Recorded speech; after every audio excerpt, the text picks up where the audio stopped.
All right, let's get serious here. Yes. Good afternoon. I am Dom. I am Jamie. And welcome back to the cutting room floor. Today we had something planned, which is We have to preempt it. Yep.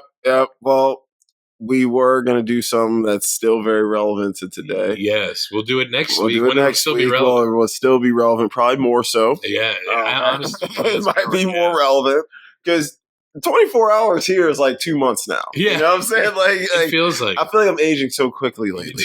But Bobby Redford died, guys. Yes. Robert Redford, the GOAT, 89 years old, one of the best. Still looks fantastic. Look great, man. He's the man, dude. And he went all the way up until, he bit it. And 89, long life, he lived. Yeah. He had a great career, a long career. The Brad Pitt before Brad Pitt, in my opinion. Yeah. He was. That's a good way to say it. He was Brad Pitt before Brad Pitt was Brad Pitt. Smooth fella, handsome fella. He had that slick attitude, He had that charisma, the charm. Yeah.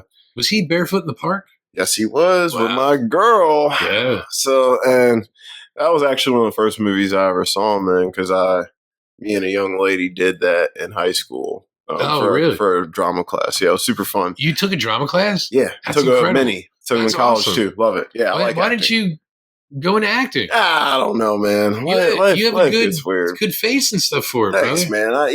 You know what I mean? Like, yeah. Now I feel like I'm probably more marketable now than when I was younger. But but a lot of people find more success when they're older. Yeah, especially men. Like, dudes look at like Josh Brolin. Dude got hit his peak at 46, and that's sad because he was he was like 17, 18. Yeah, youngin. When people knew him as Brand, yeah. He was branded. Yep, he was tied up in the chair. Mom, yeah. Rosalita, help me, please.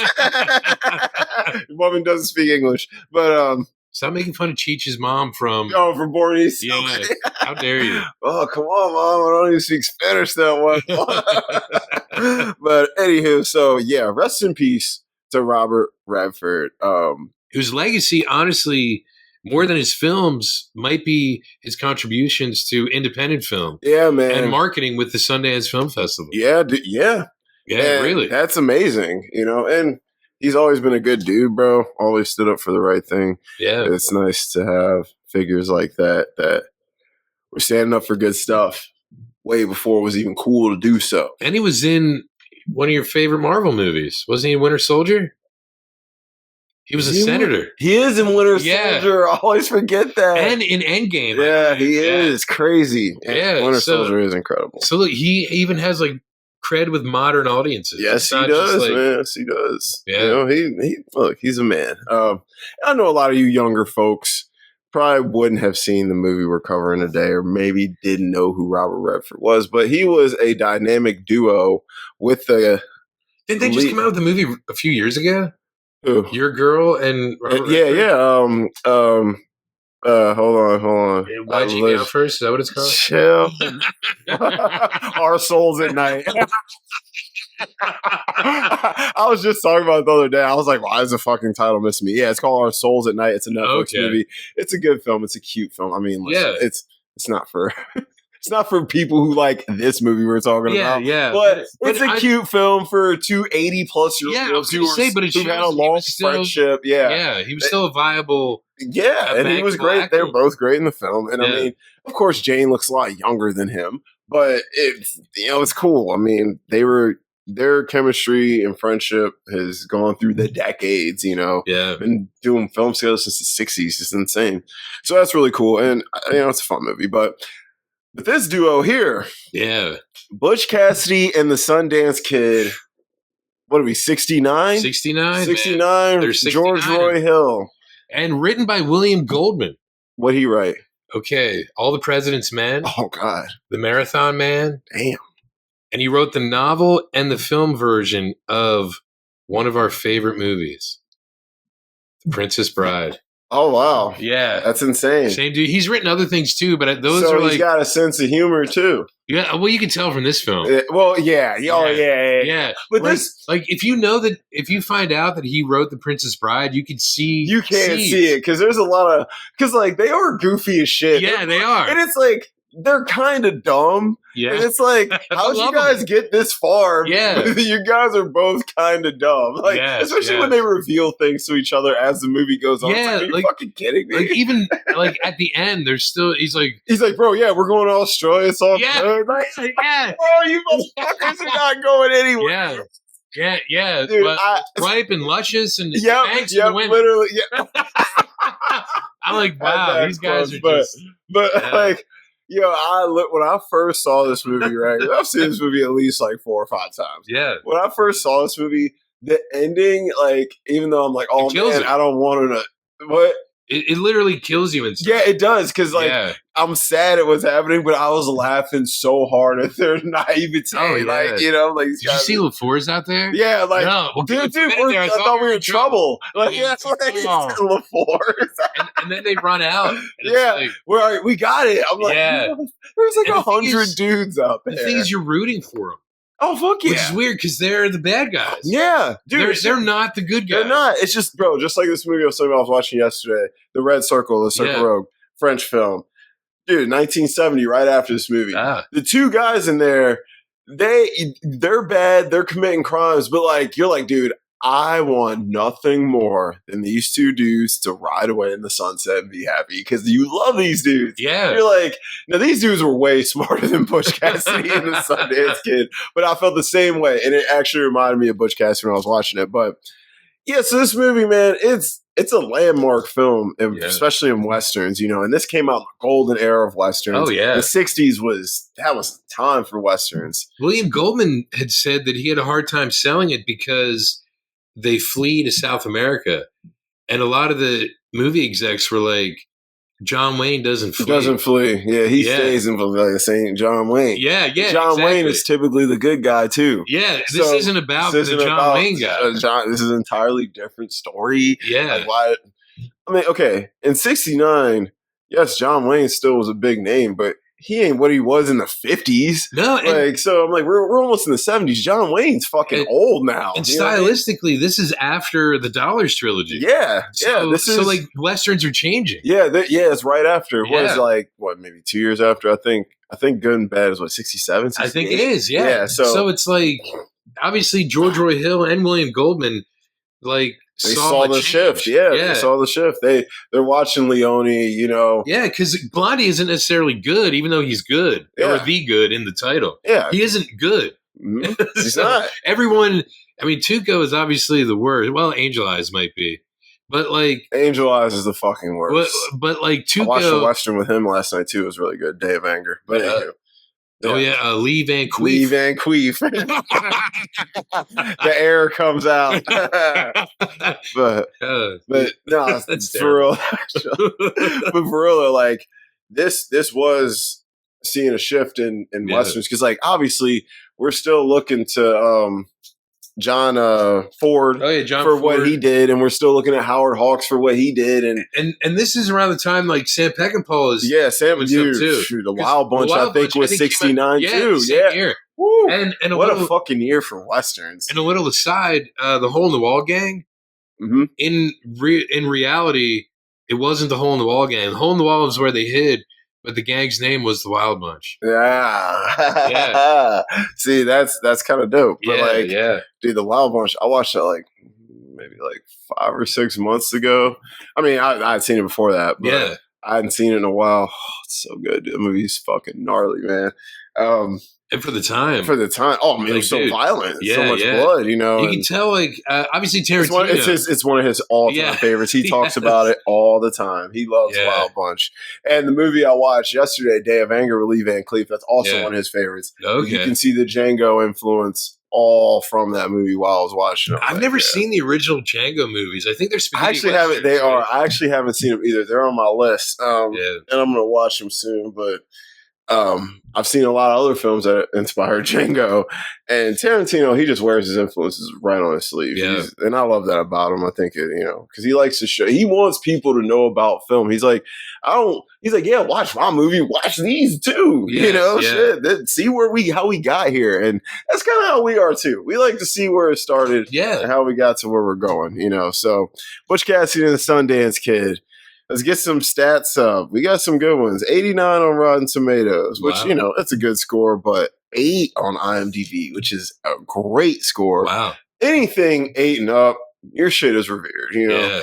Letterboxd 4.2. Wow. Really great score on there, which, I feel comfortable telling my Letterboxd score now. It's a 4.5, but any given day it could be a 5. And anyone who's going to listen to this probably already knows we're probably both going to score it like 8+. Yeah, it's listen. Guys, when you do a film like this, it's like you dude, you go into a film like this, like you didn't click on this video because you hate this movie. That's true. You're like, yo, I love this movie. I want to hear some dudes fucking talk about it too. So let's do that. How much do they love it? Yeah. So now, Gene Siskel and Roger Ebert, did they dog this when it came out? They did not like it.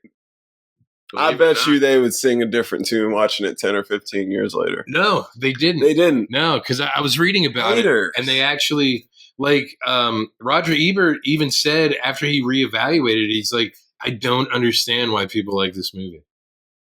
Now, he likes some westerns that are definitely shittier than this. Now, Roger Ebert also wrote Beyond the Valley of the Dolls, so how much stock can we take in his, if that's what he writes as a movie? He wrote that? Yeah, he wrote that. I did not know that. I know. Yet people were like, no idea he wrote that. People were like, his word is law when it comes to criticism. Yeah. I mean, dude, I respect his word because a lot of time I feel the same about him, like about movies as he does. A lot of his favorites are mine too. Yeah. And a lot of I didn't read his book, but I read the list of his 100 great ones. Yeah. And bro, I've seen probably 90% of it. I agree with probably 85% of what I've seen. Wow. So, yeah. So, all right. So I guess he's allowed some misfires. We all are, right? Yeah. We misfire. But, shit. Oh, I was about to make a very bad joke, and we're not going to talk about that. But you can probably guess where it's going. You can guess where it was going. Read your mind, you can guess where it was going. We can't all be that good. We can't. So, anyway, so we start this movie out. We start off in a tiny little saloon bar, and we got a poker card game. No. Stop. What, you want to jump into the meat? This isn't how it starts, because you got to think about it stylistically, because I was watching it, and it blew my mind if you think about it, how this film is like The Wizard of Oz, because it says most of what follows is true. Yeah, most of it is. So, in a way, like The Wizard of Oz, the stuff that's true is in sepia tone. It is. And the stuff that's like in Oz that might not be true is in color. Yeah. That's what I realized. And I think that was a legitimate choice. It was obvious a choice. But a specific choice for that reason. It was, and I'd never even thought about it that way. And I'm sure you're right there. Because obviously it's the first thing you notice. You notice that sepia tone. And the silent film that just... And the first thing is please don't tell me the whole movie's going to be like this. But see, I love that though. Oh God, it's so it kills so much detail. But that's how. That's why Heaven's Gate got fucked up, dude. Originally. Well, that's how the Watchmen TV show starts.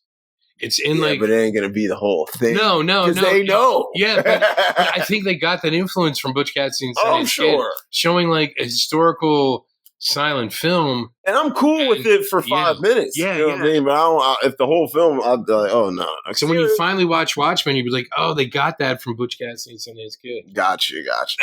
And then the film goes into, okay, please continue. Yeah, we go now. We at the bar. Yeah, we gambling, and basically we're finding out who our two leads are.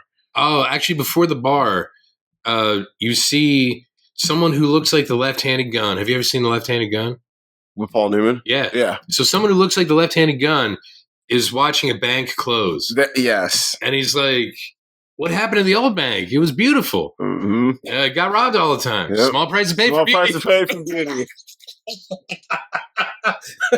The way he delivers his lines, man. He's the man, bro. And and that's what when we had that Cary Grant Newman talk a few months ago, I was like, listen, I'll make a strong fucking case for Paul. Now I think honestly it depends on which era of Hollywood you're talking about. Yes. Because I think Paul Newman took over. And Paul Newman came out in an era where better movies were being made. Yeah, so and more risks were being taken. Yeah. So Paul Newman was in the era of Hollywood that was really changing films. Yeah. And shaping, because I mean, he really didn't get popping until like the mid '60s. Yeah, till like right. I mean, obviously he did stuff in the '50s. Cat on the Hot Tin Roof. That was like 58 or something. Yeah, 57. that and Rally Around the Flag. Yeah, Rally Around the Flag. I think they were the same year. Yeah, and then I want to say, what year was Hombre? I think Hombre is '60s too. Yeah, and so HUD is HUD late? HUD's probably '62 or but 3. Yeah, it's like the early '60s, right up until Cool Hand Luke.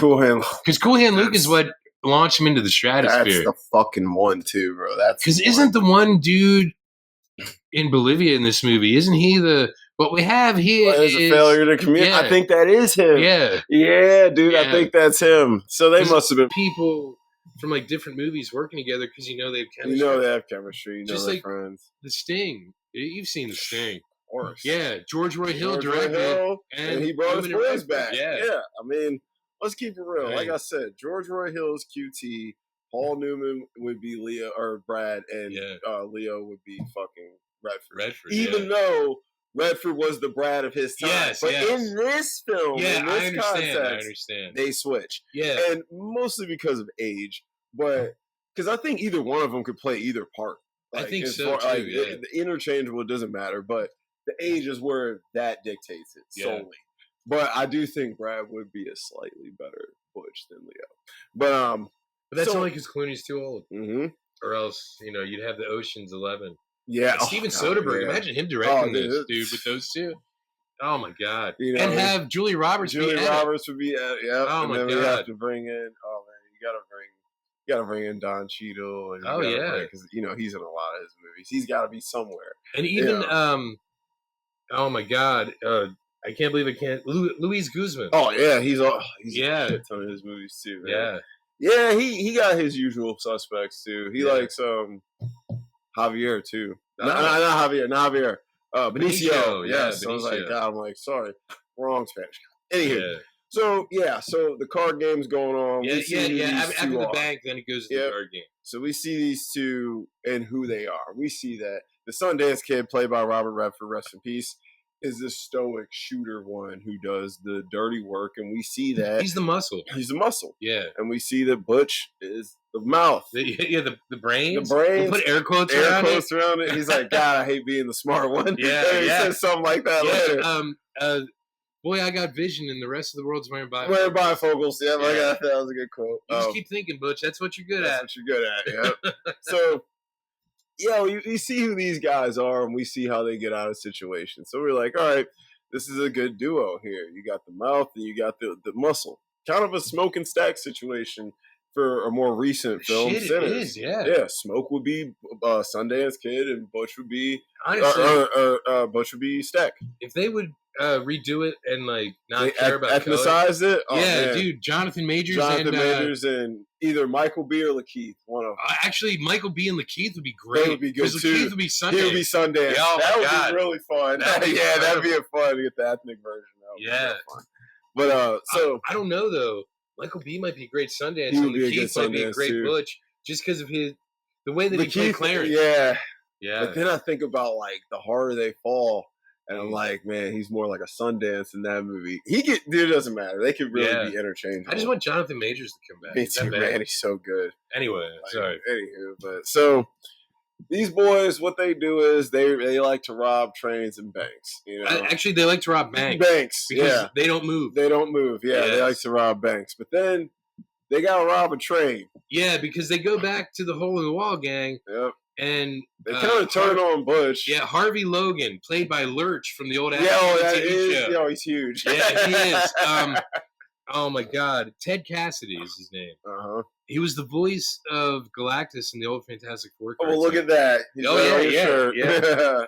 And he was also the voice of the Thing in the 1978 Fantastic Four. Wow, he was just a fantastic man. He was. So he challenges him to a fight because Butch is always going. He's like, you ain't running this gang. Yeah, you might have brought us together, but you ain't running shit. Yeah, and he's like, you always said any of us could challenge you. Yeah, that's because I never thought he would. Yeah, knives or guns, Butch. He's like, well, neither. Neither. He's like, knives it is. Yeah. Pulls out the knives and he tells the Sundance Kid, He's like, bet on homeboy. Yeah, yeah. He's like, bet on him, and then Sundance like, who's gonna bet on you? Bet on you, right? And then Harvey is like, son, he's like, keep him out of it. Mm-hmm. This isn't your fight. But when it's over, if he's dead, or when he's dead, you're welcome to stay. You're welcome to stay, yeah. Not to sound ungrateful or anything, but if it's over and I'm dead, kill him. Kill him, yeah. He's like, kill him. He's like, all right. Yeah. So he's like, all right, man, I'm ready. Let's do this. Okay. And of course, Butch cheats. Yeah. He's like, all right, let's go over the rules first. Rules? In a night fight? He's like, oh, no, didn't realize there was no rules. So he kicks him in the nuts. Yeah, and then sucker punches him. Yeah. Someone count 1, 2, 3, go. 1, 2, 3, go. Yep. It's one of the best fight scenes. Great fight scene. Yeah, it's just like incredible. Because you're like, how the fuck is this guy supposed to beat this guy? And he uses his brain. Yep, and that is show you how they have survived this long. Yeah, so and how they work together. Because like Sundance has his back no matter what. Yep. But like Butch still has to use his. He's like Bugs Bunny. Yes. He has to use his brains to get out of it. Yeah. What's up, Doc? Yeah. He's not going to shoot the shotgun, but he'll definitely dangle the carrot in your face. Yes. So, he wins, and it's like, all right, well, the gang's still mine, and they're going to rob this train because they're broke. Yeah, because the one guy tells him Harvey's idea, and he's like, "That's a great idea. That's a good idea. Rob the train going and coming back." Yeah. But that's the idea that ends up fucking them up. It fucks them up. So they rob the train going, which is hilarious because Woodcock. Yeah. so the dude. I went for G.H. Harriman. Yeah, and I'm like, bro, don't be a fucking hero, man. I'm about to take what you want. And that's what Butch is telling him. Yeah, he's like, dude, he don't give a shit about you, bro. That's what I'm saying. So he's like, bro, just he's not paying you enough. Yep. He's like, all right, fine. We're gonna come in there and take it, bro. Like, they get the money, right? So on the way coming back, though, they wise up and the safe is like fucking bolted, bro. Yeah. That thing is like they spent money because the dude is sick and tired of Butch robbing him. Yeah, because they know who he is, they know him by name. They're like, listen, bro, we know you. Because when they stop the train the first time, Sundance is on the train. He tells the engineers to stop. The engineer gets off and is like, I want to watch. Yeah. He's like, he knows who he is. He knows who he is. Like, he's the man. Yeah. And I'm like, everybody knows who you are. So he's like, all right, look, bro, we need that money. He's like, no way, not this time, bro. You're not getting this money. This dude, he's a company man. Yeah. And I'm like, bro, don't be a fucking company man, bro. The company don't care about you. We got a patriot in there. Yeah. Yeah, we got a patriot in there. So they're like, all right, fine, cool. Crazy safe, no problem. We'll blow this bitch up. Well, Butch has the bright idea to fucking load this fucking safe up. Wait, is this is the second time? This is the second time. Yeah. So this is like when the woman comes out. Yeah, she's bitching and screaming. Yeah, and she's just, I'm like, woman, don't be a hero. Just go ahead on. And then Woodcock thinks that they're gonna hurt her. Yeah, and he opens the door and it's Butch. It's Butch and them doing the voice. Yeah, doing the it's like, wow. Yeah, so they're like, all right, well, we getting that money either way. So they fucking load the safe up with dynamite, crazy, and they blow the whole fucking train to hell. Yeah. Bro, the money's burnt up, flying everywhere. It's hilarious because they don't even care. It's just they're like, oh shit, good job. Like, I haven't quotes whatever they say there, but it's funny. It wasn't their money though. Yeah, anyway. It's like, but it's like, damn, bro, we did all that to come out with nothing. Now we're just digging our hole deeper, and didn't even get any reward for it. But they don't even give a shit. So they go hide out. They go to town, get some prostitutes, and they like to party. Well, at least Butch does. Yeah, because Agnes is her name. Agnes, yeah. Cloris Leachman. Yeah. Young Cloris Leachman. She liked him. She liked him for him, not because he comes around with money and spoils everybody. She's like, I like you because you treat me like a woman, like a lady. And we do see that Butch does have a soft spot for women, because one of the most interesting dynamics I found in this film is when we meet Etta. Yeah. After we party it up, the Sundance Kid's like, look, I'm going to go get me some pussy. Yeah. So he goes see Etta, who they trick you and make you think he's just fucking pulling up on some Yeah, girl, yeah. but this is his girlfriend, and it's pretty funny. Why can't you ever show up on time? Right, show up on time, right? He's like, take it out. Yeah. But and that was the Brad Robert Redford right there. That was the Brad style Robert Redford, real smooth and shit. Yeah. But you see the next day, Butch pulls up to Etta's house where the Sundance Kid is sleeping. And Etta and Butch take a bike ride. Oh, yeah, because he has a bicycle. He got a bike. That he got from the dude that was selling them when they were trying to get the posse to go to Butch and Sunday. Yep.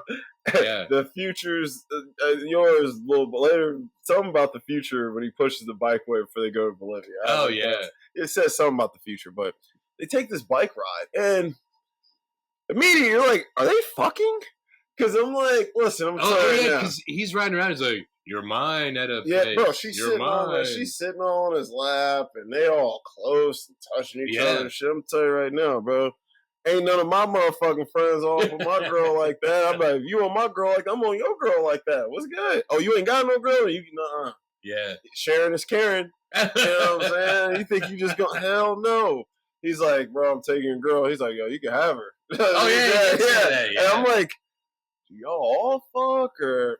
But I don't think they all do. I just think Butch has a soft spot for women. Yeah. And she's a teacher. She's a teacher. Yeah. Yeah. So Etta's probably a little more educated. Well, obviously she's educated. She teaches them how to speak Spanish later, but she does. Esto es en robo. Yeah. And they're quizzing him through the wall. Yeah. I'm like, that shit's so funny, bro. Their arms they're already against the wall. When they go, that's so funny, bro. When they first when they first go and they're yelling at them and they realize they have no idea what they're saying, that shit is so funny, bro. I'm like, oh my god. So anyway, I'm sorry. Yeah, no. So jumping ahead. No, so we see the dynamic between these three, and obviously these three have been on many adventures together. Yes, they're friends, and clearly enough to where. She seeks comfort in both of them. Even though she's fucking the Sundance Kid, she does seek comfort in both of them in a weird way. Yeah. And you can tell she has a good relationship with Butch. But it sounds like these three have been together for a while. Do they ever actually say how long? No, I don't think they do. It's got to be, I'm guessing, at least 5 or 6 years. Probably, At least, just from their conversations. It sounds like... Yeah, because she says at one point that she's 26. 6, yeah. So, teachers back then, I'm going by like Little House on the Prairie. Yeah. Like, teacher back then would be 15. Yeah, because he only went to like 8th grade. Yeah. Then he went to like a teaching school maybe for a year. 1 year, yeah. Yeah. And then you came back and you taught. So yeah, you're right. Probably 17, So she could have been teaching for 10 years. Mm-hmm. Yeah. So that's what I was thinking too. I was like, she's probably been teaching more than her years. And that's one of the few jobs a woman could have back then other than being a housewife and a mother. Yeah, that's it. Yeah. As dudes ain't trying to teach them damn kids how to read and write. Yeah, we gotta go kill and stuff. You know what I mean? So because the Spanish-American War, baby. Yeah, baby. Teach some kids how to read. When I come home, you better be a scholar. Yeah.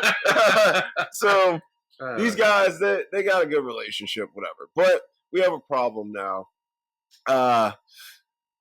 Homeboy is mad about his money. The dude from the train. G.A. Chairman. He's pissed about the money. And he is like, you know what? I'm going to hire some people to get these dudes because I am sick and tired of these motherfuckers taking my money, thinking they can do whatever they want. Because that is the attitude they ride around with. Yeah. They ride around like there's no consequences to the things they do. Yeah. And they learn quickly that's not true. And they're out and about and they realize that they're being tracked. And that Indian dude. The Indian dude. And this is one of the most interesting scenes because it's a long shot of these dudes running all through the motherfucking mountains. They're scaling the sides. Oh, this is after they rob another train. Yeah, they rob another train. Yeah. And and another train pulls up.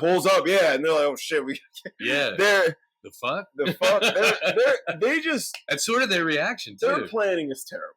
They are not good planners. They kind of are fly by the seat of their guys. In real life, apparently Butch Cassidy, they said like his contribution to, I guess whatever they would be considered outlawism or whatever, is he knew how long a horse could run, right? Mm-hmm. So he would have like other horses a couple miles down the road. Oh, switch out to do like relays because he knew the guys chasing them. Their horses would get tired. That's really fucking. So smart. he was actually smarter than. That sounds because you don't sound like a killer, really. No, he's not. He's more. Bro, I never shot anybody. Yeah, what? It's a fine time to tell me. Yeah, just like I can't swim. Swim, the fall alone will kill you. Yep. So and so now when they're being chased, this is when we find out that the Sundance Kid can't swim. He's like, dude, they get backed into a corner, bro. And they're like, they do. Yo, what the fuck are we? They're gonna just keep coming. We can't shoot them out. Yeah, because they see the guy with the straw hat is LaForce. It's LaForce, and they're like security guy from Mallrats. And they're which is obviously where Kevin Smith got it from. LaForce. He said, "You don't know who LaForce is, man." He's like, "Shit, he don't know who LaForce is, bro." Yeah, it was so funny, bro. Bickety bam, the motherfucker goes rubble, and we go home and smoke a bowl. So that shit is fucking great, man. But. Damn, Jason Mewes, then the man. So you've seen Mallrats a few times? Once or twice. You know we're Kevin Smith fans over here. Yeah. So these guys. So did he come? Did he come or what? Jesus, there's just some things you don't talk about. Dante's brother Gil Hicks. Yeah. With the slick back, and the suit guy, he looks so terrible. Did he come or what? He was so eager to hear the end of that story. He said everybody just zips up their pants and they act like the shit never happened. I'd be like, so funny, bro. Anywho, so these guys, they're back into a wall for real. And it's like, yo, either we duel it out with these dudes or we jump in and we got to swim down this downstream river. Yeah. Don't even look like it was that deep. So they could have really. They could. You're risking a lot, but either you're going to get shot at or go to jail or you want to jump. And Sundance Kid's like, I ain't going back to jail. Yeah. He's already been there. Yeah, already been there. He's like, yeah, it ain't, no. So they jump, and we learn that the Sundance Kid can't swim. And basically, Butch is like, bro, it ain't nothing to it. You know what I mean? Like, he's making jokes and shit, but he's like, listen, once we land in, the current's going to carry you down anyway. You don't really need to know how to swim. Yeah. Which is what happened. Yeah. So they jump, and he's like, oh, shit. When they jump, it's so funny, because they're screaming out and shit, and they're all panicking. And, hey, but they get out that way. Thank God. But they were getting chased. It's a long chase. It is. Like, they were getting chased for a minute. And so they're like, yeah, dude. He's like, dude, do you remember that dude from Baltimore? What was his name? Lord Baltimore? And they're like, bro, I think that dude's looking for us. And that Indian tracker. Yeah, they're like Lord Baltimore. And I'm like, that's a cool name. But they make some funny little like references to his name. But they're like, listen, we gotta get the fuck out of here. So they go see that one dude, the old dude. Yeah, they end up tying up. Yeah, who apparently I think in real life was a lawyer who Butch saved his life at one point in time. So the lawyer said to him, if you or your guys ever need any kind of legal help, I will always help you. Mm-hmm. I think he was like the guy, the character that he was playing was a real dude. Okay, that's cool. And that's why he helped him. Yeah, and so they go see him. And another one of my favorite scenes right after that, I think, when they go back to the house of ill repute. And the guy's like, where's Sweetface? Where's Sweetface? Because I can text you that line. Where's Sweetface? That shit's so funny. Oh, my God. And so, and then when they get there, they realize, like, yo, they are fucking gearing up to get us, dude. They didn't hire guns. They're going over how they're about to do it, and they're watching it in real time from the fucking balcony. Yeah. And Butch don't seem that worried. But the Sundance Kid is kind of like, bro, I don't know, dude. Like, this is a little more than two dudes want to handle. Because the rest of the gang, who knows what the fuck they are. Yeah. Oh, well, when these guys started chasing after them, the gang that was with them, a lot of them got shot. Oh, yeah, they got shot. That's right. Yep. Because remember, he's like, all right, you guys go this way, we'll go this way. And then Butch turns around, he's like, what's wrong with those guys? Because he had Sundance. Right. How many of them are following us? He's like, all of them. Yeah. What's wrong with those guys? Yeah. Dude, they get fucked. So it's pretty much, they're on their own. And so they're like, yo, we gotta get the fuck out of here. He's like, dude, we can go to Bolivia. He's like, Bolivia? What's Bolivia? He said, it's a country, idiot. It's like, yeah, Central or South America. Yeah, he's like, whatever. He's like, why don't we just go to Mexico? He's like, all there is sweat in Mexico. Yeah. Got enough of that here. And so they're like, all right, we're going to Bolivia. And so he's like, well, we gotta go see Etta. Yeah, so we gotta bring Etta with. Yeah. And so they go see Etta, and they're like, listen, Etta, we about to bounce. And I'm extending an invitation, but don't say shit while we there. Don't say shit about what we doing, how we gonna handle business, whatever. You see, the problem is like they can figure things out, but once they get where they're going, they just keep making trouble. So like, or like trouble finds them. When they try to go straight, trouble finds them. We'll go straight. We'll roll off. Yeah. Yeah, it's like what? Oh my god, so funny, dude. Paul Newman was fucking hilarious in this movie. He was. But so they're like, cool, we're going to Bolivia. And so she's like, listen, I'll come with, I'll do your laundry, I'll cook your meals, all that bullshit. But one thing, I will not watch you die. Yeah. And that line comes into play later when things go on. And that kind of, I didn't realize how much foreshadowing that line had until I watched it this time around. And I was like, oh, wow, I didn't realize she just kind of told you the whole movie with one line, which is kind of cool.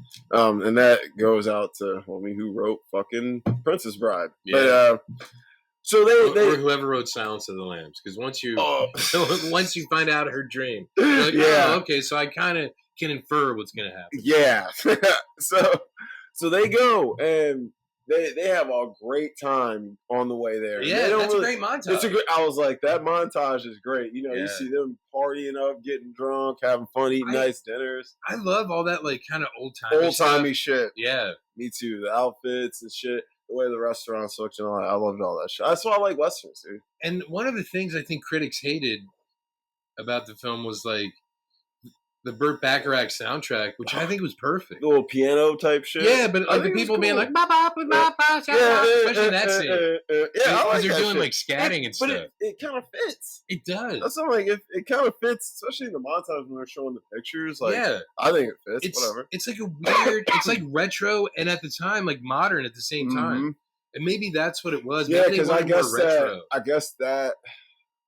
What year is that supposed to take place? 1899. So I guess they were like 20 years ahead, or jumping ahead 20 years with that score. Maybe 30. Maybe because it's like the Spanish-American War was like 1898, 1899, and that's when they would have gone down to South America, and they were down there apparently in reality for maybe like it ain't 8 that years off, man. I don't know. But like, I guess it's just they maybe because it was Burt Bacharach and they were used to like, why isn't Dionne Warwick singing? Yeah, you know what I mean? I don't know. I get it. Like, I just watched Highest to the Lowest, and I like the film. Did you like it? I like the film. Can't stand the score. Spike ruined a lot of good scenes with a bad score. Really? Yes. And I'm like, Spike, different score. Oh, it seemed rich. So. How about compared to the original? Oh, bro, don't even talk to me. I'm sorry. Don't even talk to me about I know that. Spike Lee is a Kurosawa fan. He's a huge Kurosawa fan. So, and he does, he pays great tribute. I liked it. Like, I did like it. The performances were good. You know, it paced well. Jeffrey Wright, Denzel Washington. Yeah, how can you go wrong? Yeah. And you still got a good director. And A$AP Rocky was good, too. But, I mean, dude. Mifune and Kurosawa. I mean, come on, bro. That's fucking Scorsese, De Niro level. You know? And not that Denzel and Spike aren't that level. It's just we're talking about these guys are older. Denzel is 70. You know, Spike is 70. So we're talking Spike Lee's 70? He might be like 67. Wow. He might be like 67, 66. I guess because he started making movies like 40 some years ago. Yeah, I'm like, bro, she's got to have it as well. Like 86? Maybe, 87. I think it's 85. His School Days, I think, is 87. And I think Do the Right Thing is 89. Wow. So, wow. I mean, he was like, and dude, he was like 30 when Do the Right Thing came out. So, he's probably about 66, 7. Anyway. Wow. So, but it was good. It was a good time. But it ain't the original. But the score, man, I think the movie would have been a whole lot better with a better score. Seriously. And I'm like, there's a reason there's awards given out for scores. Yeah. Scores can really, like the score, like there's some scores I like so much that made movies so much better for me. Like one that always comes to mind, Requiem for a Dream. That score is fucking amazing to me. It really fucking sucks you into what's happening. Same thing with like Taxi Driver. My God, that score wraps you up like a blanket. Yeah. The Substance, like movies like that, Sinners. Even the Batman. Batman, oh really my God, good. so good. Yeah. Honestly, every new Batman movie, every Batman movie, because Hans Zimmer, The Dark Knight, like every new Batman movie score is fantastic. La Femme Nikita, another score I like from the early 90s or late 80s. Luc Besson. Did amazing. You watch that new Dracula? I didn't. I'm watching next week. I'm very excited. That's my guy. But anyway, so we finally get to Bolivia, and Bolivia is a shithole. Yeah. What if this is the garden spot of Bolivia? What if people travel hundreds of miles just to see this? Listen, I know more about Atlantic City, New Jersey than you know about Bolivia. I was born in New Jersey. I was born in New Jersey, man. Apparently, you're from the East? Apparently, the Sundance Kid is actually from Pennsylvania. That's what's up, man. PA boys all day, baby. Yeah. So, I mean, Bolivia don't look fun. It don't look good. But I'm like, y'all just like stepped on soil. Maybe like walk a little bit. I'm like, they literally just got there, and they're like, the water's still behind them. They're like, what is this? And the thing is, like, I can't believe they went there not knowing Spanish at all. Well, he lied to him. He said he knew some Spanish. Oh, he said he knew some Spanish. That's right. Yeah, because they go into that bank and the guy talks to him and he walks out. Yeah, he walks out. I was like, he literally couldn't rob the bank. Yeah. That was so funny to me. And she's like, God, you guys are fucking stupid. What would you do without me? Seriously, without her, they wouldn't have got anywhere. No. I'm like, that language barrier is real, especially if you want to be a criminal. You have to be able to speak to people. So I'm like, yeah, people got to know what you want from them. They'd be like, you yelling at them, put your hands up. Gay? Yeah. You know what I'm saying? Like, shit. Like, what? I don't know what you're saying, dog. Wait, spread my cheeks? Right? Is that what you saying? Okay. Yeah. So, but they do eventually learn the language. They map out the area. They aren't dumb. No. They start figuring things out, and Etta is really there to help them. This is when the movie starts to get really fun. Because you see these guys starting to commit these crimes and robbing these banks. And it's funny the way they're doing them, like, because he's still learning on the fly. Yeah. And, like, he's fucking up phrases. And like, you can just see the people are really confused, like, what the fuck is happening? But these guys got guns, so I'm going to do, you know what I mean? Yeah. So it's funny to see them go along. And they're enjoying life. And they're eating nice dinners and stuff like that, which they shouldn't be doing. No. You should especially because they're Americans. You're Americans. You're committing crimes in a different country. Yeah. And listen, you can't be white somewhere where everybody ain't white and you don't speak the language and you doing crazy shit. What is it, like Dos Hombres Americanos? Yeah. So but they know that the people are catching on to them and what they're doing. Because I'm like, dude, you can't just go somewhere else and do what you've been doing and expect to live a good life. Same thing's going to happen to you. You already got people looking for you. They ain't gave up. Yeah, because at one point they see the straw hat. Yep, and they're like, bro, it can't be, is it? Well, so they start getting paranoid, bro. Real paranoid. And I don't blame them. They should have been. They obviously and that's when they decided to go straight. They're like, you know what? Fuck it. We'll go straight. Throw them all off. You know what I mean? So they're like, yo, he's like, we go straight, bro. What can they say? Yeah. And it's like, you guys have still committed these crimes. Yeah, that doesn't matter. That doesn't absolve you. I'm like, doesn't matter.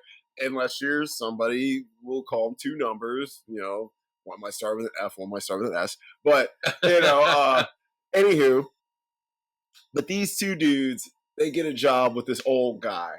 And he needs shooters. Yeah. And he's because they keep getting robbed. The payroll. So essentially, they're being hired to do the job that they create. They created this job for themselves. Actually, they did. You're right. In a weird way. Yeah, you're and right. They said Americans are creating jobs for themselves. Yeah. Even in other countries.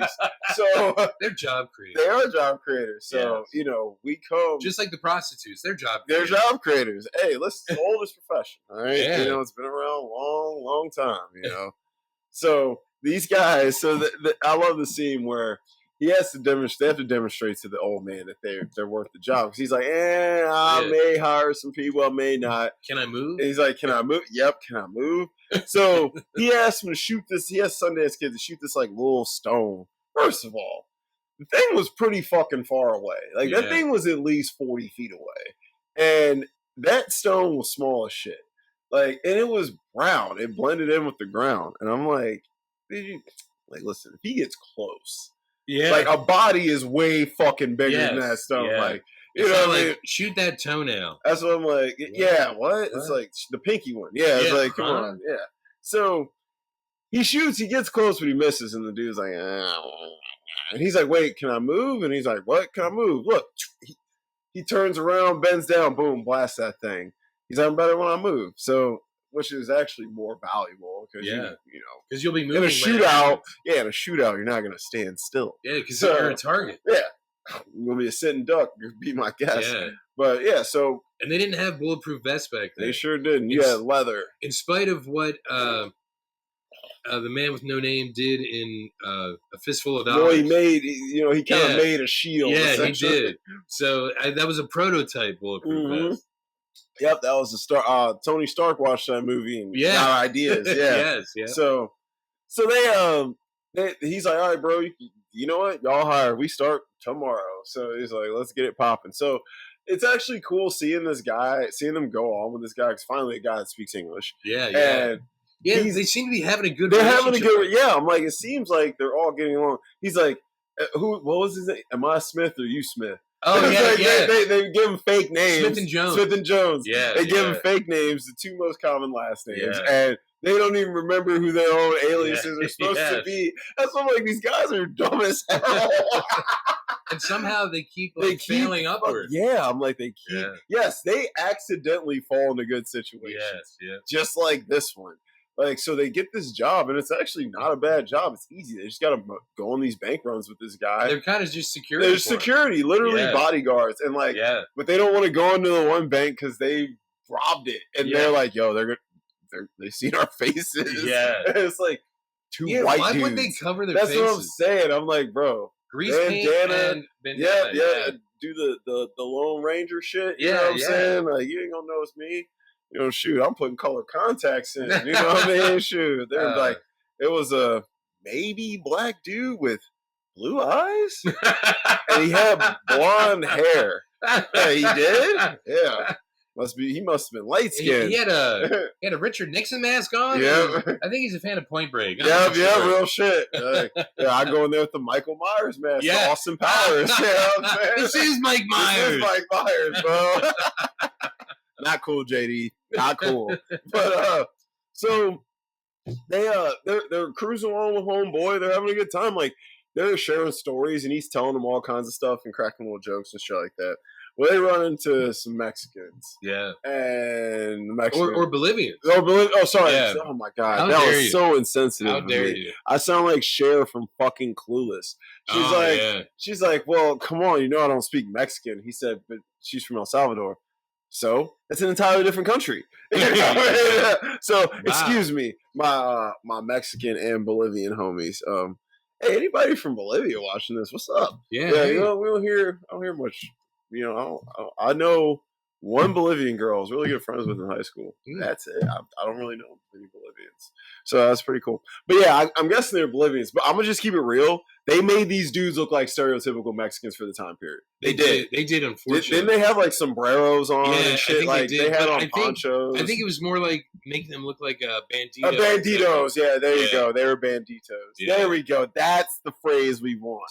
Banditos. So we think of it as stereotypically Mexican because we learned they sounded like but this. They literally were like caricature types. Yeah, they were. Because we think about like Pancho Villa, and stuff like that. Like I'm thinking about like Treasure Sierra Madre, and they're like badges. We don't need no stinking badges. You know what I'm saying? That's from Treasure of the Sierra Madre. Yeah.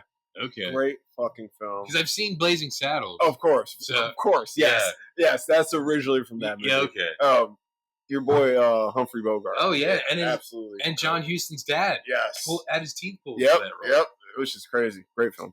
Great film. One It of was the best on westerns ever. Turner the other weekend. Somebody was You watching. I should was have like, just "Wait, sat down with is him and this?" watched it. You should have sat right there. I'm like, I'm on break. It's so good. For the next 2 hours, I'm on break. So good, bro. Humphrey, man, he goes crazy in there, bro. Anywho, so now these dudes are like, oh shit, what we about to do? And they're like, all right, it's cool, be cool. Well, the banditos kill the homie. Yeah, they do. And they're like, we want the money. And they're like, shit. And they're like, it's not our money. It's not our money. It's not ours. It's not ours. And they're trying to speak in Spanish to them. They don't fucking care. Yeah. But I'm sure they probably speak English. Yeah, you know what I mean? the thing is, it kind of, because they were trying to speak Spanish and the guys like weren't having it. It reminded me of my favorite scene in Die Hard. But I'm German. Why are you talking to me in German? Why are you telling me what this the in fuck German? are you telling me in German? Tell me, speak English. Yeah, we're in America. Yes, you speak American. Yep, speak American now.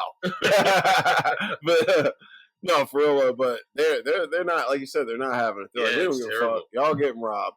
And they're like, yo, all right. Sundance Kid's like, look, bro. And it forces their hand. Oh, and that's when he finds out. That's when he finds out he can't shoot. Yeah. And he's like, bro, just get these two motherfuckers over there. I'm going to get these motherfuckers here. And, you know what I mean? He's like, oh, shit, bro. Something I got to tell you. What? I ain't never shot nobody. He's like, what you mean? What are you talking about? I ain't never shot nobody. He's like, it's a fucking fine time to tell me. And I'm like, how the fuck you been a criminal this long and ain't shot nobody? Yeah. I'm like, I feel like he learned quick, though. When his push come to shove, yeah. Listen, shooting a gun ain't hard from 6 feet away. Yeah. You can hit your target pretty easy. Now, to do what some people can do, that takes skill. Yeah, but yeah. They were fucking like, where that couch is, dude. We can fucking, we can kill him if we're fast enough.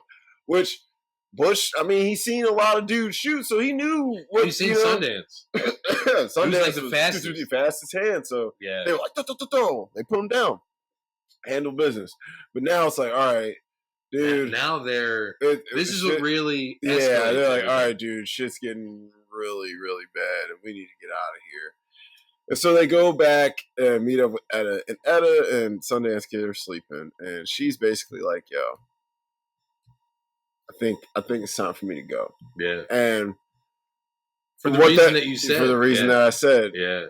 She's like, I'm not going to watch you die. And she knew his death was coming. She knew. Yeah. She's like, it's time for me to go. And they're both like, you know, whatever you want, you know, absolutely go back home. And it's like, she should.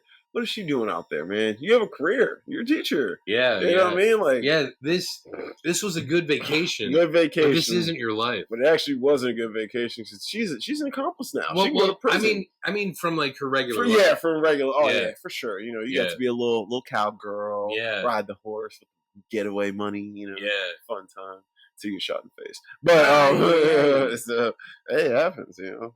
Well, they can always pretend she's a hostage. Yeah, you could. Right. Hey, I'll kill her. Yeah, like Darling and Buddy. Yep, smart. Yep, yeah, that was smart. Yeah, it's a lot of Baby Driver references to this movie. I know. Like, yeah, it's just I think you can't have like a kind of heist thing without thinking about this film. You got to think about.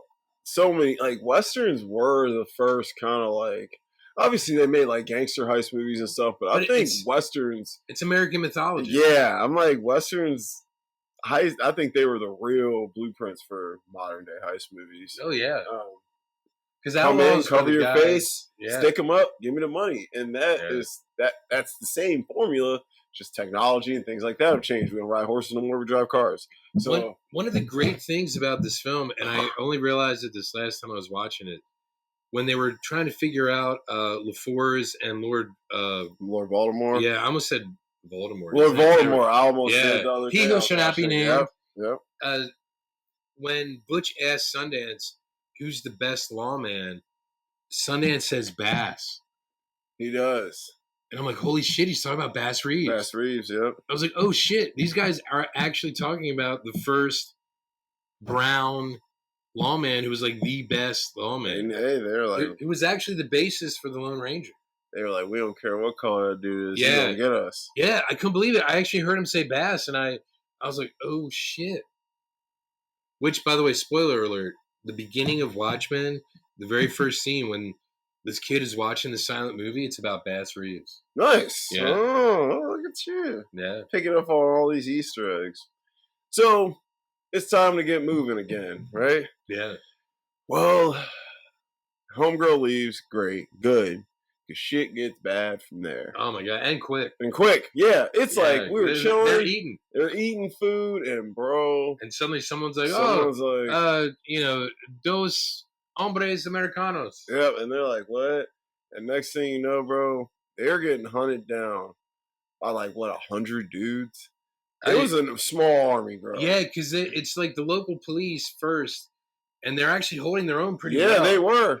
And then you got like basically essentially like U.S. Marshals or something. Yeah, I guess the Bolivian army, whatever they were. They were like, we getting these motherfuckers out of here because I'm sure they caught wind of these dudes in America. They hit up Bolivia and was like, hey, there's 2 white dudes out there going crazy. Apparently, they were more infamous in Bolivia or in South America than they were in the United States. Because in the U.S. you have a lot of criminals. Yeah. And like in Bolivia, you're like, bro, there ain't too many white dudes out there going crazy like that. Yeah, gringos. Yeah, the gringos. Yeah. That's right, the gringos. They're like, Gringo ate my baby? Yep, Ringo the Gringo.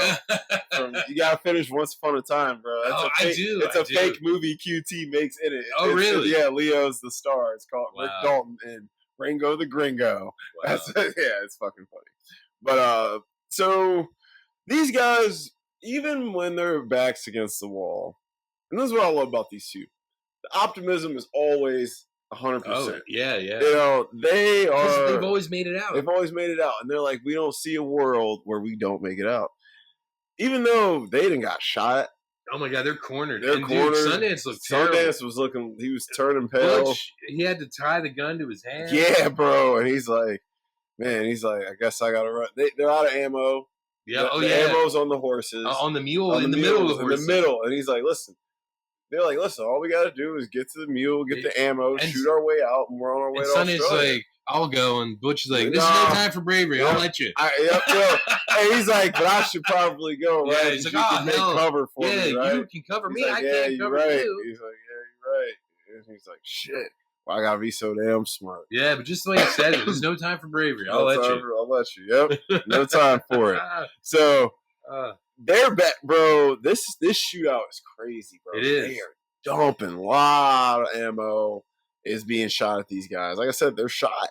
Yeah. And they're both wounded. They're surrounded. That was death sentence. It was, yeah. Or an amputation. Yep. Sentence, I'm like, depending where you get shot. Yeah, because you're gonna get gangrene. Yeah, and like, bro, rounds weren't like they weren't meant to just stop you like they are now. Like, no. Like, you know, like we have hollows now, which are made, you know, they're just self-defense rounds, literally to stop a target. Or bullets back, they were meant to just fucking destroy whatever they hit. You know, whatever they hit, it's just like you're screwed. So these guys are like, all right, we're gonna we're going out there, get to the horses. We're on our way, first flight to Australia, baby. They speak English there, bro. Yeah. He's like, like, the banks, beautiful, lush. Yeah, beaches. You like beaches? Yeah, they're like, you can learn to swim. No swimming ever. You know what I mean? He's like, they got a lot of land out there, a lot of land. He's like, thousands of miles. And I'm like, bro, you're talking about sweating in Mexico, motherfucker. You gonna die in Australia? Yeah. The Outbackers, no joke, weather-wise, my lord. So, but they're hopeful. Yeah, and they run out and they start shooting, and we know they fucking die. Okay, there's no way they live. No. The movie ends though on a freeze of them two running out and shooting, and then it turns sepia tone again, and all you hear is the yelling to shoot and all the ammo getting dumped. Yep, and you just know these dudes got Christmas trees. There's no way they got lit. There's no way they could identify the bodies. 50 holes each. I'm saying, like, they were fucking. You know they got switched because these guys that are shooting them are not stormtroopers. They are not. They already shot you. They already hit you. Yeah. So we already numerous know. times. Yeah, so we already know that they're not going to miss, especially when you're right in the middle. So they die, and that's the end of the film. And you know, I love how it ends because that's how it should end for the life of an outlaw. And I watched this French film I was telling you about, and it kind of ends the same way. And it pisses me off just as much as Butch Cassidy because I love these characters. Yeah, I love the 2 guys in Butch Cassidy. I love the 2, or technically 3 guys in this French film. I was like, no matter what happens in this movie, I just want these guys to get away. Unfortunately, that may or may not happen. So yeah, that's terrible. It is, but so let's get into it. So MVP of the film, I think the three big dogs, George, Paul, and Bob. And William Goldman, the writer. Oh, and the writer, yeah. Because honestly, Willie without Golds, that Willie writing. Golds, yep. Willie Golds, too. That's easy. Peak season, Catherine Ross? I don't know, because she did like What else Stepford Wives after that. Never mind. That's not her peaks. No one. It's a no one then. Yeah, it can't be. If anyone is George Roy Hill. No, because he ended up doing like The Sting. Oh, yeah, The Sting and Slapshot. Even like 2. He did Slapshot? Yeah, with Paul Newman. I fucking love that. I know, movie. he directed that funny. too. So he does have a good sense of humor. Yeah, and it's like. Yeah, The Sting is his peak season. For sure. So it's no one. Yeah. Maybe this guy made the score? Burt Bacharach? No, because he. Oh, not the score. Who wrote it? William Goldman. He did The Princess Bride after that, and All the President's Men, and The Marathon Man. I guess all those are bigger than this film. Yeah, you're right. Like, and even Conrad Hall, the cinematographer, who's like one of the greatest cinematographers of all time, he did so many other great films. One of his last films was American Beauty. Jesus. Yeah. All right. So it's a no one affair. Yeah, Everybody in honestly, here. This was more like just a stepping stone. Yeah, this was a launch pad, a stepping stone. Now, up to this point, it would have been like Redford's peak season. For sure. But then after that, he just kept into the jumping over shit. Yeah. Yeah, because the 70s were alive for him. Oh, my God. He was the guy. Jeremiah Johnson. They wanted him to be Superman at one point instead of Christopher Reeve, believe it or not. Just because of his name. His name, yeah. I was like, that has to be a name thing because that's not, no. No. He would not, no. He doesn't have, I hate to say he doesn't have the height. He doesn't have the height, the build, none of it. No. And he's too smooth and cool. Like, like Superman has to be perfectly, like, masculine but nerdy. He struck that perfect balance that you needed. Yeah. All right, best quotes. And I'm sure you're gonna fill me in on some, Dad. Just fill me in on the ones I missed. What's the secret to your success? Prayer. Yeah. What's Bolivia? It's a country, you idiot. Boy, I got vision, and the rest of the world needs bifocals. Yeah. Guns or knives, Butch? Neither. Bet on Logan. I would, but who bet on you? Yeah. I think I'll get saddled up and go look for a woman. Keep going, teacher lady. I've been working like a dog all my life, and I can't seem to get a penny ahead. Yeah, what a great line. Damn, like, but then she explains to him, like, why? Because it's like, bro, you do all this shit, and you just go and blow it all. Yeah. You know what I mean? He has a robbing addiction. Yeah. It's probably that adrenaline, that rush. It's like Baby Driver. Like, Jamie Foxx was like, y'all rob to support a drug addiction. I do drugs to support a robbing addiction. Yes. Like, he parties to support his robbing addiction because he loves it. He likes it. It's fun. He knows, like, if I need money, that's what I'm going to do. You know? All right. What are you doing? Stealing your woman. Take her. Well, you're a romantic bastard. I'll give you that. How can I give Agnes the attention she deserves without you sticking your head out the window like that? Boy, for a gun, and you're boy, for a gun, you're one hell of a pessimist. Yeah. There's some hankies there in the top drawer. Use them to gag me. That was when they tied up Homeboy. Oh, yeah, some hankies. Oh, I'm like, what are these hankies used for? Yeah. You still ain't nothing but two outlaws on the run. Sir, somebody, Lord Baltimore. Oh, yeah. Damn. Don't they get tired? Don't they get hungry? Yeah. You're the brains. You'll think of something. Kid, next time I say let's go someplace like Bolivia, let's go someplace like Bolivia. I can't swim. You're choking me. Let go of my throat. They said you were dead. Well, don't make a big thing of it. I make a big thing of it. That was a sweet moment. And that shows you the Sundance Kid does have a heart. Yeah. Despite the cold stoicism, he still has a heart. If he'd pay me what he's spending to stop robbing him, I'd stop robbing him.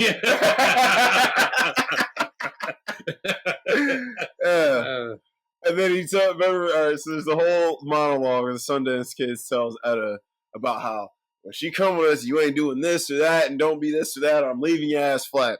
Well, don't sugarcoat it like that, kid. Give it to her straight. Yeah. I won't watch you die. I'll skip that scene if you don't mind. Wow, yeah. Future's all yours, you lousy bicycle. That's what it was. That's what he said. I was like, I got it in quotes. Yes. Could be worse.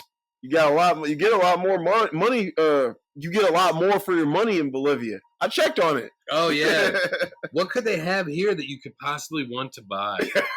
Yeah. Yeah. I got nervous and I forgot the words. Shoot me.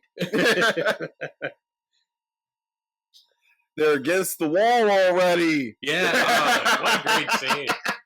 Their hands are already up. Their hands are already up. They're already against the wall, yeah. We'll outlast the bastard. We'll go straight. That's what he says. Can I move? What the hell you mean move? Bang. I'm better when I move. Yeah. Who am I? Smith or Jones? Yeah. Fucking idiots. That's what happens in Bolivia. You get color. Yeah. I never shot anybody before. Well, one hell of a time to tell me. You got to be a kid to start a ranch.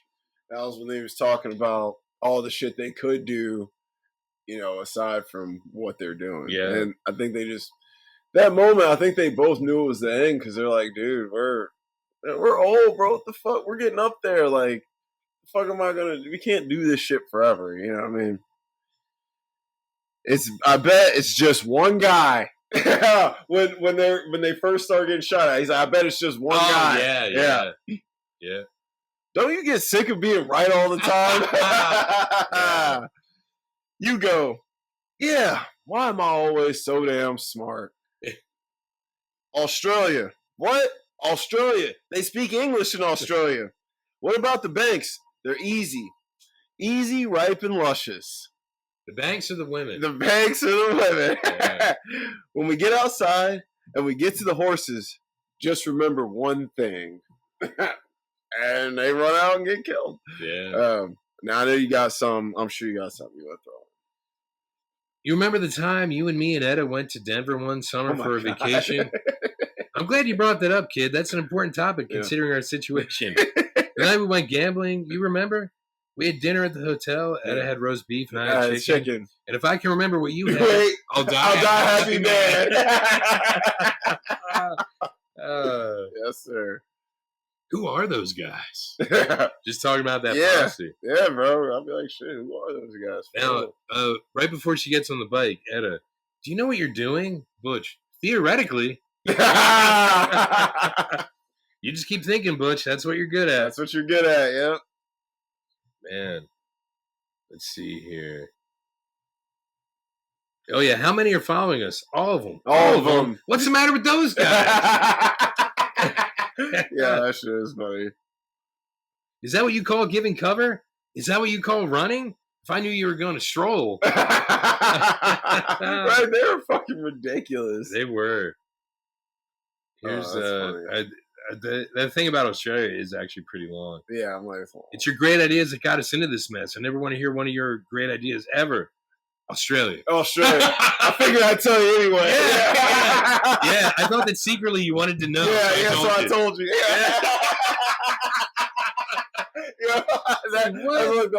That whole end, their little speech is funny. Yeah, that shit's funny. Yeah, I thought you wanted to know. Oh yeah, I already said this, but what happened to the old bank? It was beautiful. People kept robbing it. Small price to pay for beauty. Yeah, it is. That's funny as shit. Think you used enough dynamite there, Butch? Yep. So much. Oh man, blew that bitch to hell. Oh my god, what's the matter with you? I can't swim. Yep. Are you crazy? The fall will probably kill you. Yeah. The fall will probably kill you. Crazy. Oh man, yeah. There's too many. Great I'm like, there's a lot of them, man. I didn't realize there were so many because there is a lot of scenes in this movie where there's no dialogue. So it's like for the amount of quotes that are in it. The best quote. I'm sorry. The best quote. Butch, You know, when I was a kid, I always thought I'd grow up to be a hero. Sundance. Well, it's too late now. Too late now. Yep, it's too late now. It's way too late. Yeah, like wow, that's a very telling line right there. There's a lot of them in here, man. Yeah, man. All right, what's aged the best? The performances, the direction, Everything. and the legacy. Yeah, everything. Because over time, people revisited it and realized, like, I'll just say, like, the beauty of it. Oh yeah, like, everything even people about who it. don't like westerns like this. This is, and I don't really like westerns. That's what I'm saying. You're now not you the turn biggest, me on to Search. Yeah, there's a couple. You know, I'll throw it at you. And like the Searchers. Yeah, and Search is amazing. I still think Tombstone is trash. What trash? I hate. All right, Tombstone. we can't have this. Well, no, just okay. The time for this. If you think about the Searchers, now, the good, the bad, I'm not saying any of them are. I'm not saying Tombstone is better than any of them. Yeah, but now Val Kilmer's Kurt and Val Kilmer are worth the price of admission. Honestly, if they would have remade Butch Sundance with them back then, it would have been incredible. Because Val Kilmer would have been a great Sundance. God, hell yeah! But I will say, I'll agree with you. There's a lot of shit in Tombstone. The little side love story with Kurt Russell and the chick, terrible. Yeah, like there's some bad editing here. Yeah. The fake rain scene, there is some bad shit. But the action and there's too much good shit. Yeah, dude, Michael Biehn, come on, bro. That's when he's Powers Booth, dude. There's too much good acting in it. So like, listen, that's a conversation. And Kurt Russell held it all together. Yeah, dude. Like just for it to come out as good as it did with the struggles it had, it's a win for sure. Yeah. But no, I wouldn't put it up there with the Searchers or Good, the Bad, or this or any of them types, you know, or even like Yojimbo or none of that. Oh, you know, that's a Western too. You know Yojimbo, it's fire. That's because of Fistful. Yep.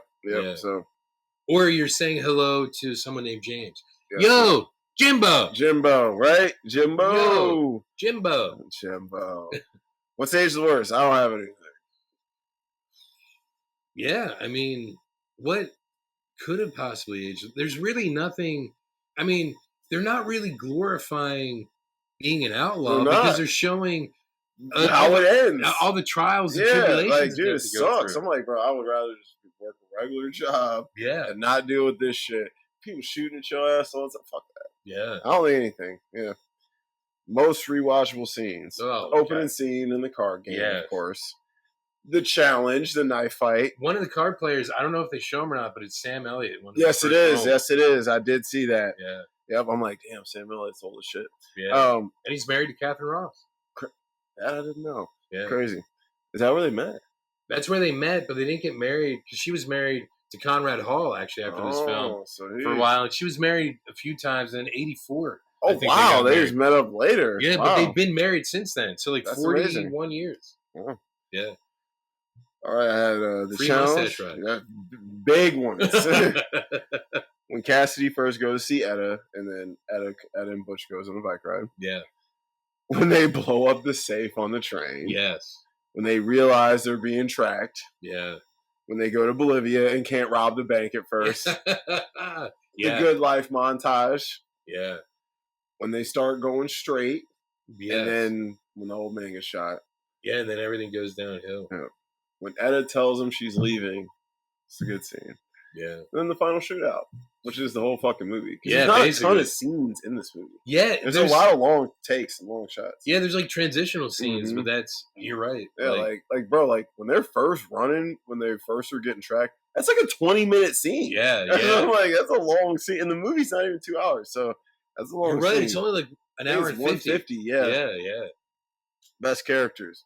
Watching the Sundance Kid. Yeah. I was like, it's easy. Of course. Worst characters, the law. Yeah. In this context, you're rooting for them so hard. Yeah, you are because they're actually lovable. Yeah.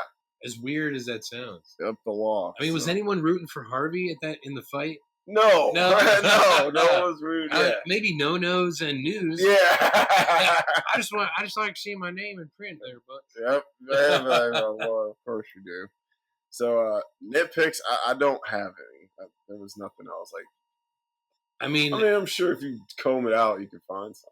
Maybe a nitpick could be if there was anything on the cutting room floor, would they ever edit it in for like a longer director's cut? That would be dope. Yeah, and like just to see like more. That would be great. I would take another 30 in this movie. Yeah. You know? Recasting couch. All right, so we've been actually talking about this shit for like 2 days.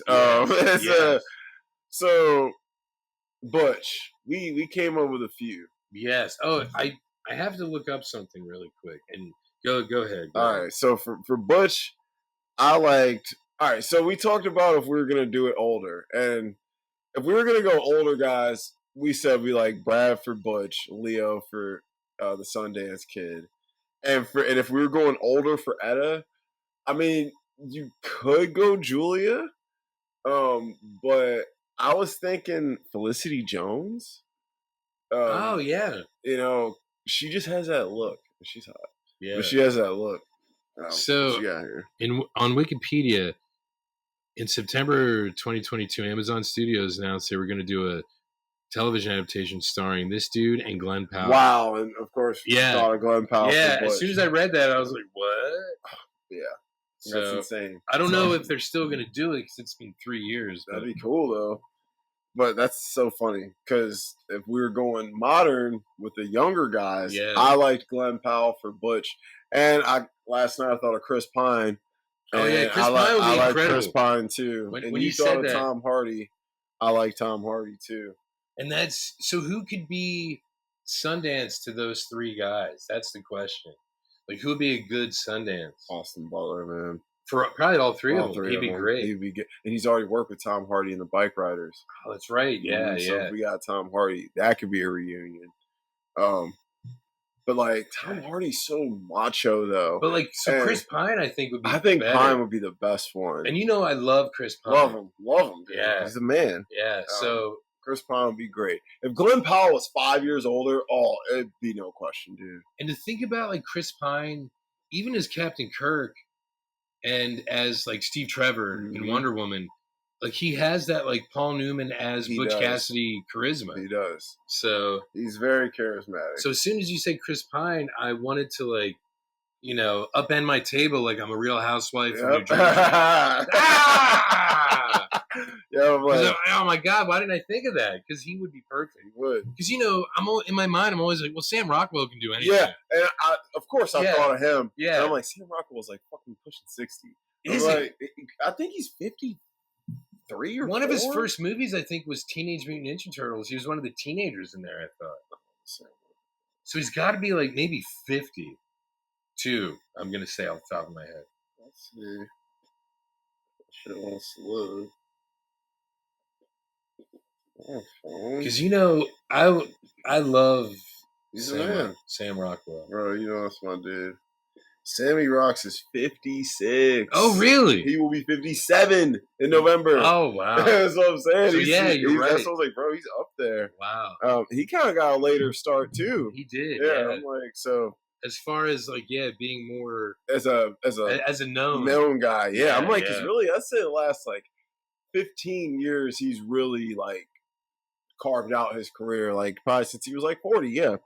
But it was actually right around Iron Man 2. Iron Man 2. That was when everyone was kind of like, Justin Hammer, this guy is fucking hilarious. Yeah. Hammer Tech. Yeah. Yeah. So I think Austin Butler would go good with. He just has that Sundance Kid vibe. He just does. Especially after I watched the Bike Riders, I'm like, dude, he is like really Sundance Kid like in that movie. And just put a mustache on him. Yep. Because Sundance has to have a mustache. Because you have to have, like, Butch be clean cut. Yes. And Sundance has to have the mustache. So I like Chris Pine, Austin Butler. Also, like I said, I like ATJ too. Aaron Taylor Johnson. Yeah, as Sundance. Yeah. But he might be. And like you said, though, Ansel Elgort or whatever. Yeah. He would be really good too. Yeah, because after seeing Baby Driver, I'm like he would be. He's very stoic. Yeah, and like he's tough. He's obviously got the physical. Yeah. Like, so he would be good. But I just, for namesake, you got to have a big name as one of them. Austin Butler's hot right now. After Elvis. Yeah, he's hot. Yeah. He just did an Aronofsky movie. Oh, yeah, I can't wait to see it. Yeah, well, it should be out digitally soon, I would think. Because a lot of them are coming out sooner. Out fast. Yeah, and they're saying it's good. Yeah. And my girl's in it. Zoe Kravitz. Oh, yeah. One of my favorite light-skinned girls. But yeah, and for Austin Butler. Yeah, Austin Butler. Austin Butler, Chris Pine. And for Etta, I like Rachel S. Wait, you're Rachel? Yeah, my Rachel S. Sent it. Yeah, well, especially did you see those pictures I sent you Yes, or that article? Yes, I Yeah. did. So she has that new show coming out. Mm-hmm. She looks fantastic. She looks. I mean, you always thought she looked fantastic. I think other people are starting to catch on now, though. Yeah. Because because even Cora, she's like, she does look better than she used to. I'm like, yeah. I'm like, y'all been hating. Well, bro. if you watch what's that movie? What, Bottoms? Yeah, if you watch Bottoms, it's like she looks she's like supposed to. Yeah, I'm like, she's supposed to look. She's a butchy lesbian chick. Like, she's supposed to look all. She's got a black eye half the movie. Yeah, it's like lesbian fight club. Yeah, I'm like, bro. So like, what do you expect? Like, yeah, I'm like, she's not supposed to be pretty. The pretty girls in there is the Japanese girl and Kai Gerber. Like, those are the pretty girls in the movie. So yeah, but I'm like, oh, Rachel, let's see her outside of movies. She don't play the pretty girl a lot. But even in Saturday Night, she looked good. She had that sex appeal, you know. She was all smooth when she was doing Bumblebee Man's makeup. And shit. Yeah, you know what I mean. Shit, that show was so Belushi, you mean? Yeah, shave his face. Yeah, God, that movie is fucking great. Love it. What an intense. Fucking, what is it? Hour and 45. That's an intense hour and 45. I was on my edge that whole time. First time I watched it. I was like, because you're just like, man, this shit is all riding on like this one fucking this is like the movie takes place like an hour. Yeah, you know what I'm saying? Yeah, like, it's insane. But anyway, so who you like for Etta? I like Rachel S. Because I was going over it with you. I was thinking like Lily James. Oh yeah, that's right. That's right. You just say either one. Because if you want to go a little bit, she has brown hair. She does. Yeah, either one. Lily James probably actually fits the role more. Yeah. That more kind of motherly, like teacher vibe. Rachel S. might be a little too sexy for it. But with Rachel S., you have like she would be able to help balance the humor. She would. You are right, because she is funny. Yeah. Damn, that is. What do you want? Funny or you want? Because she would be funny, especially like I think to act. Because Chris Pine will be funny. Oh yeah, Chris Pine would be fantastic. Yeah, he'll be funny. Austin Butler would be kind of funny. He's not normally a funny guy, but Sundance isn't supposed to be as funny as Butch. He's not, but there are some scenes. Fucking Sundance Kid is funny. He says some funny shit. So like, but it's usually because of Butch. Because of Butch. Yeah. So you know, and it wasn't very funny. She didn't make me laugh at all. So what do you want think from like that? Maybe you need someone funny to not be funny, if that makes sense. Because Rachel S. can act. Oh yeah. That's what I mean. If you need her to turn it off, she can. Yeah, so maybe it would be a chance for her to shine in like a more serious role with other people taking the reins of the humor. Let's do it, Rachel S. Yeah, let's do it. All right, that's a good 3. Yep, let her shine. That's a good 3.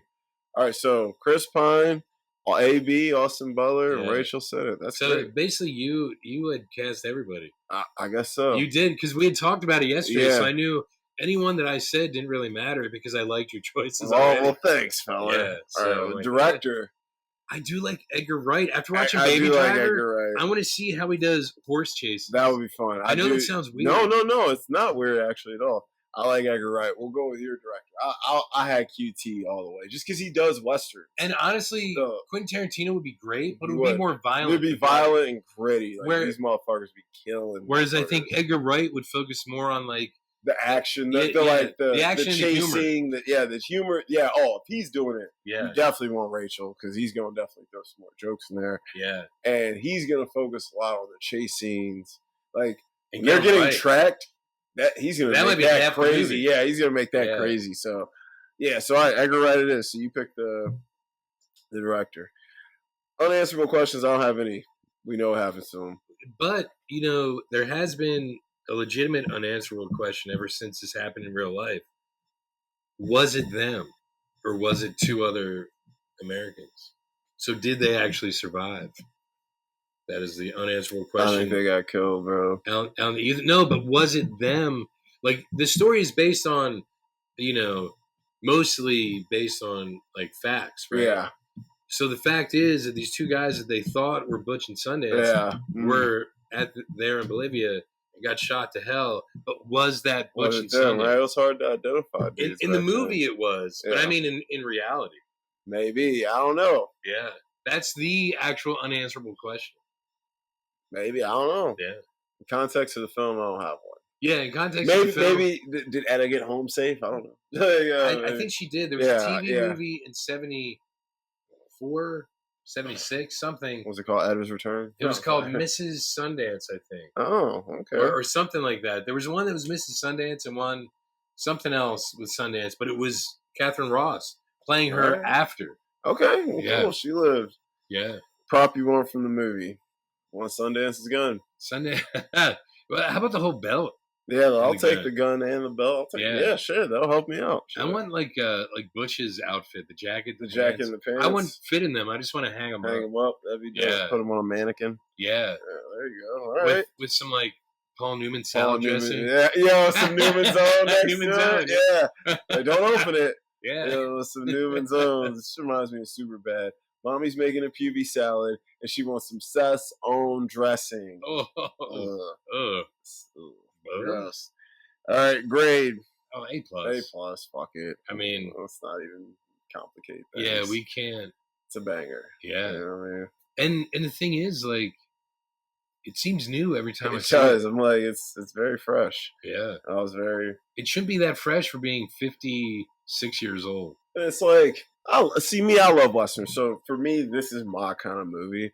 So it's easy for someone like me to like this film. But I think the fact that it transcended beyond Western fans says a lot. Yeah. So because if you look when it came out, it's actually almost literally 56 years old. Almost 56 years next old. Week. First day of fall. It's crazy. First day of Libra season. Oh, yeah, that's right. Yeah, it's that time. I like to say autumn. Autumn. Because the F word is bad. F word is bad. Yeah. Oh, yeah. Yeah. Sure. People have to start doing the hip hop. Yep. It's broken. So. A tumble. I don't want to do that. I'll tumble for you. Idiocracy. Luke Wilson. Maya Rudolph. PTA's wife. PTA's wife. Maya Rudolph. And Dax Shepard. I'm hearing amazing things about the new PTA. Dude, I heard. I read something like Spielberg watched it 3 times because he loves it. Dude, I heard. People were like, "This is one of the best movies ever." They're like, really? Of the year. They're like, ever. And I think I heard that it's one of Leo's best films ever. Dude. And that's saying something. Yeah, and they're like, and it's PTA's most mainstream film. They're like, it's very straightforward. It's not a fucking mind fuck. They're like, but it's amazing. And I'm like, and I'm just hearing like. And it looked weird from the trailer. It does. I'm like, it looks like, I don't know, it looks like it's going to be Inherent Vice, but with Leo. But apparently it's not.